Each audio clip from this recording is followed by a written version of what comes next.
essa situação às vezes se dá ou se realimenta no âmago da família. Uma situação.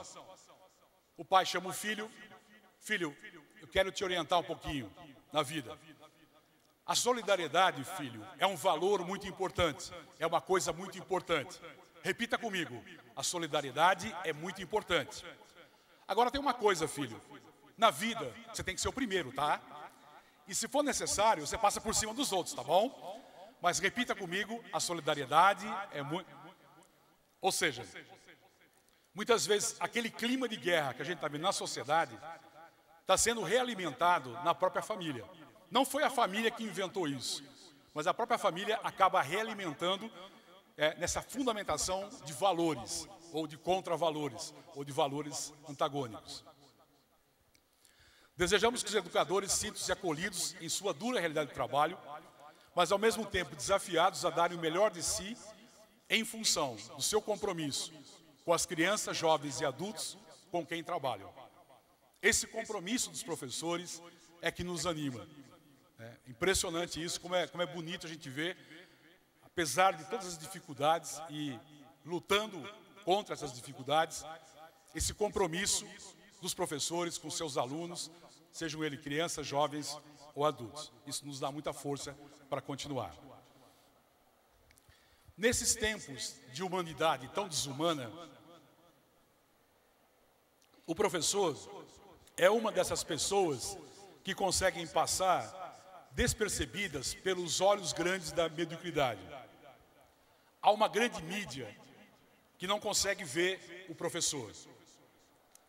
Uma grande mídia está preocupada em que você ache o seu nome na garrafinha, na latinha da Coca-Cola. E as pessoas ficam, ai, não achei meu nome, ai, comprei 10.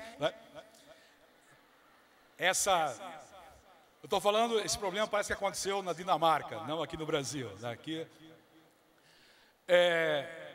essa grande mídia não vê o professor, sobretudo não vê aquilo de bom que o professor faz.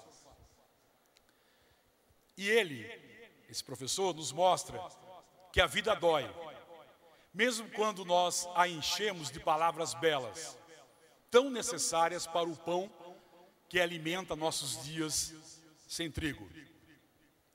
O professor parece um desses quixotes que habitam as escolas da periferia e insistem em educar dignamente nossas crianças, que são os mesmos meninos e meninas que o Estado insiste que não sejam educados, motivo pelo qual luta incansavelmente de giz em punho.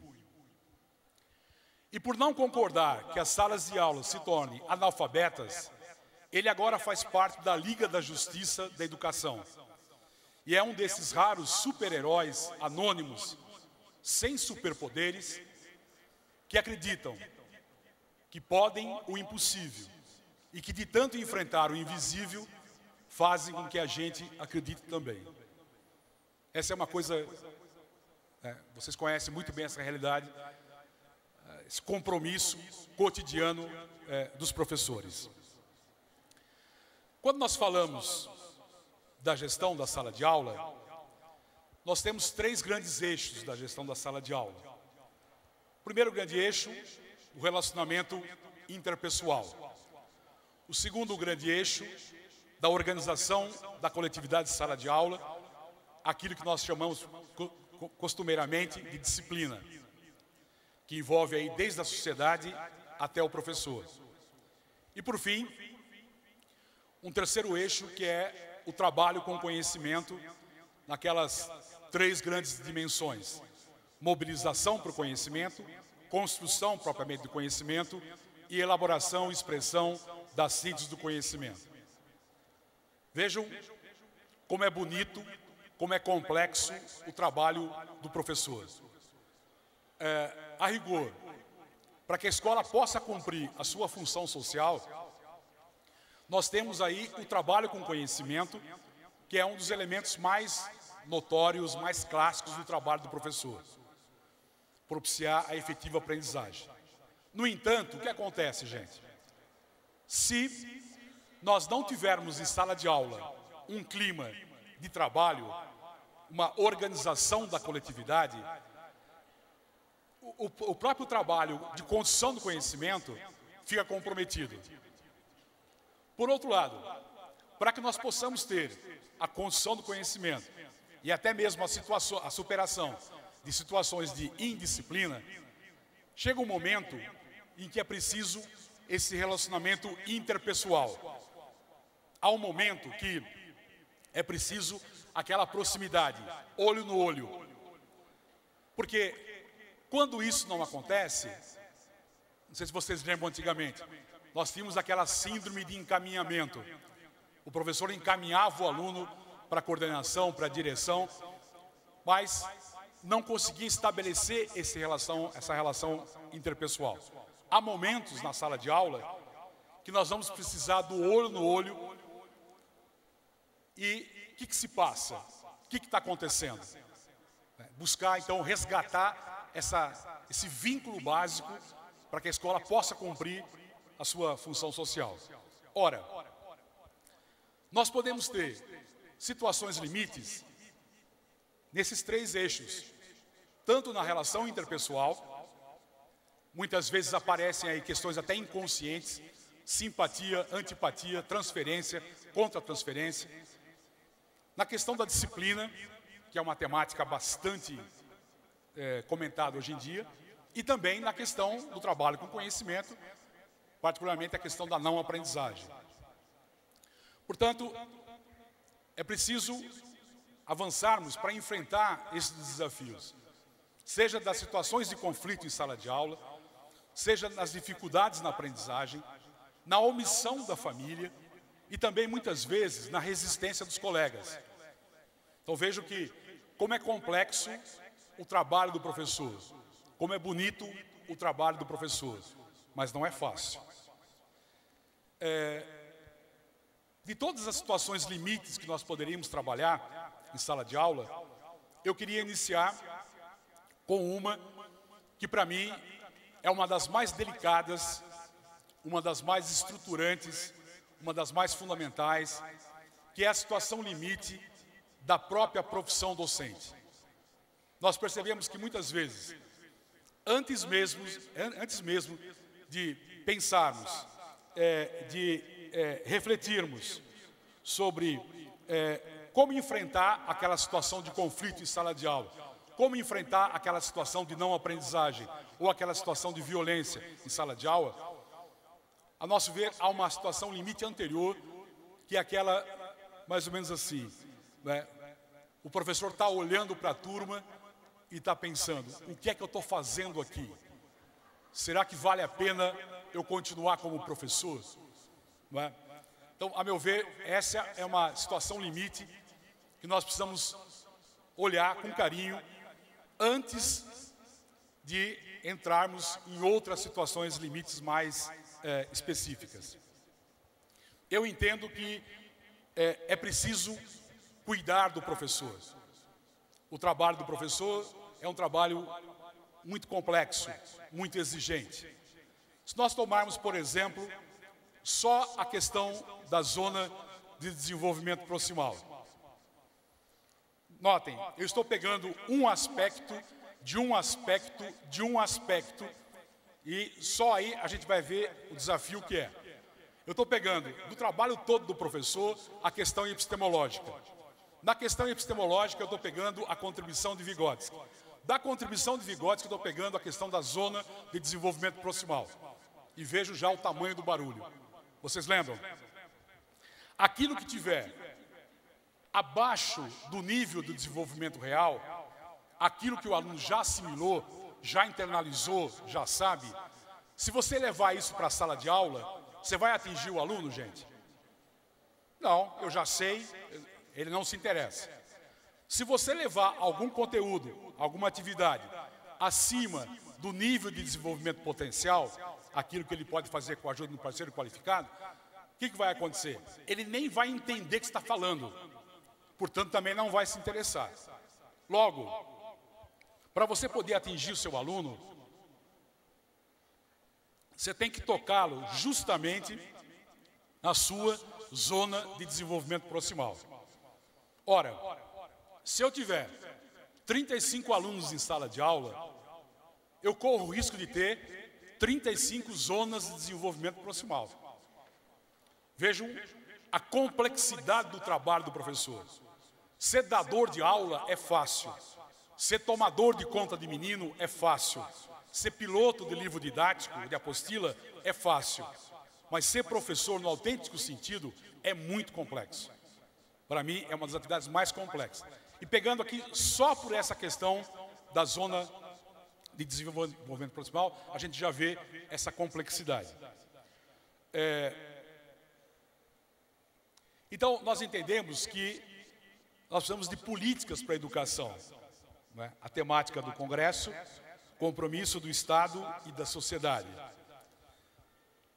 Como dizem os jovens, na real, quem de fato se importa com os professores? Fala-se muito dos professores, mas quem de fato se importa com os professores?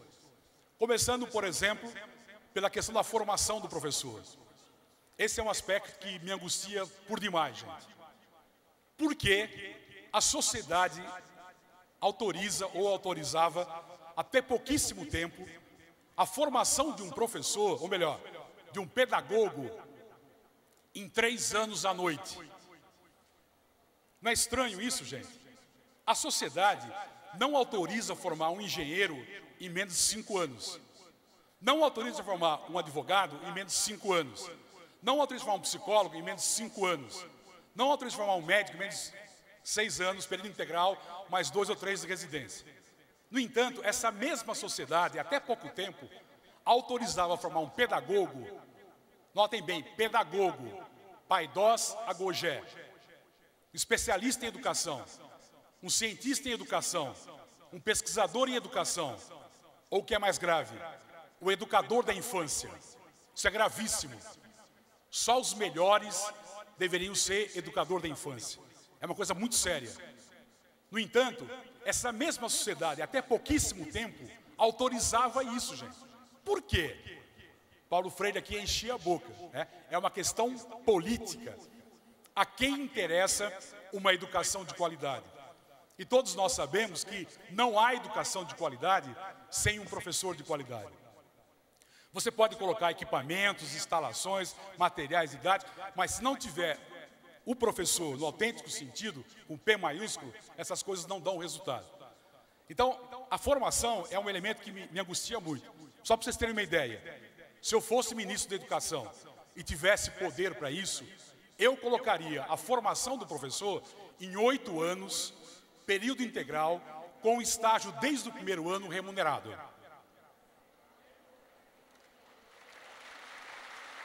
Nas próximas eleições... Porque para mim, gente, ser professor é uma coisa séria demais. Séria demais. Tá? Há o problema do cobertor curto da formação do professor. Como é em 3, 4 anos, não dá para dar tudo. Eu não sei se alguém de vocês já dormiu com cobertor curto. É horrível, você cobre uma parte, descobre a outra. Então, nós precisamos de uma formação ampla do professor. Tomem lá preservativos. Só não me peçam para explicar como funcionam, que eu não estou autorizado a falar sobre essas coisas. É tanta coisa que se pede ao professor que ele fica sem saber qual é seu papel. Eu tenho que ser pai, mãe, psicólogo, assistente social, médico, bombeiro. Qual é o meu papel? É incrível o número de demandas. Não é? Qualquer probleminha que tem na sociedade, já aparece uma proposta no Congresso de resolver aquilo com uma matéria, com uma disciplina. Há uma grande exigência. Ao mesmo tempo, a gente vê, vocês viram agora, acabou aí, né, para onde vai o dinheiro do pré-sal? Se a gente não lutar muito, a educação nem vai ver o cheiro disso aí. A dificuldade da sociedade de realmente apoiar a educação. O que será que, de fato, a sociedade quer da escola? De fato. Outro elemento que complica a vida do professor, o isolamento. Cada um sofrendo na sua sala de aula. Essa aqui é um pouco maldosa.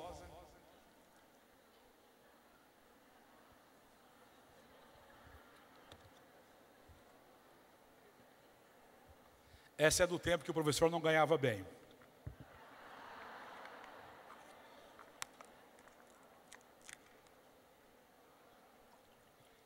A professora, ensinando classes sociais, descobre que a classe dela é aquela, mas isso antigamente, né? Quem quer ser professor para ganhar o que se ganha e para se ter as condições que se tem? O problema é que sempre aparecem os ideólogos do sistema, como esse senhor aqui, Gustavo Iosp, que tem um espaço enorme na mídia, não sei porquê, né? Vive dizendo aquilo que o sistema quer ouvir.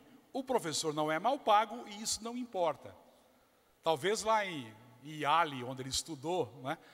É impressionante como um discurso como esse tem espaço na mídia.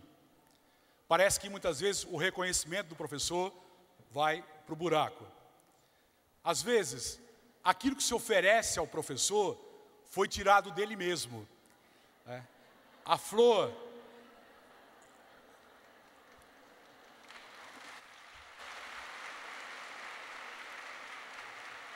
Vocês costumam ler Chico Bento, gente? É importante, além de Paulo Freire e Gramsci, também é Chico Bento, né? A flor que o Chico está oferecendo para a Rosinha, ele tirou do próprio jardim da Rosinha. Houve uma vez, numa rede municipal, lá da Dinamarca, que eles chegaram a oferecer aos professores, se os professores queriam um microfone para a sala de aula. E alguns colegas da Dinamarca ficaram empolgados, ai que bom, vai ter microfone. Aí outros colegas, não, nós não queremos microfone, nós queremos menos alunos em sala de aula. Porque se você coloca microfone, está parecendo que o problema está resolvido, e até pode pôr mais. Então aquilo que está se oferecendo, na verdade, mas isso foi lá na Dinamarca. As pressões em cima do professor, nós vamos ver já. Número 1 presente, 10 presente, 25 presente. E o 38? Está aqui.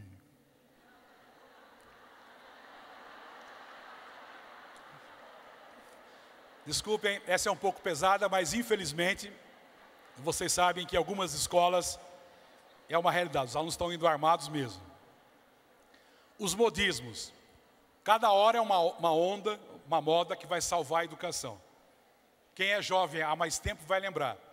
Um dia nós fomos tradicionais, modernos, tecnicistas, histórico-críticos, críticos sociais dos conteúdos, libertadores, construtivistas, sócio-construtivistas, pós-construtivistas, paradigma da complexidade, professor reflexivo, etnodidática, interdisciplinaridade, transdisciplinaridade. Querem mais ou tá bom? Notem, eu não estou criticando essas várias contribuições. Eu estou criticando a maneira como elas são jogadas muitas vezes aos professores, né? Então, esse é o problema.